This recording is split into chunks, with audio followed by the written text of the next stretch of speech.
மருந்து அடிச்சுட்டு பொங்கல் வேலையெல்லாம் முடிச்சுட்டு இன்றைக்கி தாங்க கொல்லைக்கே வந்து பார்த்தோம். செடிலாம் நல்லா தான் இருக்குது. ஒரு சில செடிலாம் பார்த்திங்கன்னா இந்த மாதிரி பூச்சி வச்சுருக்கு. அது மட்டும் கிடையாது, சில செடிலாம் பார்த்திங்கன்னா பழுத்துருக்கு. ஸோ ஃபார்மசியில் சொல்லி மருந்து தாங்க வாங்கி வந்து அடிக்கணும். இல்லைன்னா பூ வைக்கிற டைமில் எல்லா பூவுமே இந்த பூச்சிங்களே சாப்பிட்டு போயிடும், புழுவே. அது இல்லாமல் நம்ம பக்கத்து கொல்லையில் முன்னாடியே விதைச்சிட்டாங்க. அவங்க செடி க்ரோத் நல்லா இருக்குது. இட் மீன்ஸ் பூலாம் வச்சு காய் வைக்கிற ஸ்டேஜ் இருக்குது, பார்த்தாலே தெரியும். ஸோ இதில் வைக்கிற பூச்சி எல்லாமே நம்ம கொல்லையில் ஏறி உக்காரோம். இங்கே பாருங்கள், இது சின்ன செடி, இது பெரிய செடி.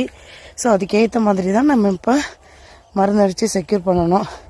அப்படி இல்லைன்னா அவங்க வரப்புலேருந்து நம்ம வரப்பு வரைக்கும் கொஞ்சம் தூரத்துக்கு மட்டும் பூச்சி மருந்து தாங்க போட்டு விடணும். உங்களுக்கு டிஃப்ரெண்ட் பார்த்தா தெரியும். இது பெரிய செடி, இது சின்ன செடி. ரொம்ப நாள், அதாவது 1 வீக்காக கொல்லிக்கே வரல பொங்கல் வேலையில். இன்றைக்கி தாங்க வந்தோமே. ஓகே ஃப்ரெண்ட்ஸ், விவசாயம் பிடிக்குன்னா மறக்காமல் எங்கள் சேனல் லைக் பண்ணுங்கள், ஷேர் பண்ணுங்கள். தேங்க்ஸ்.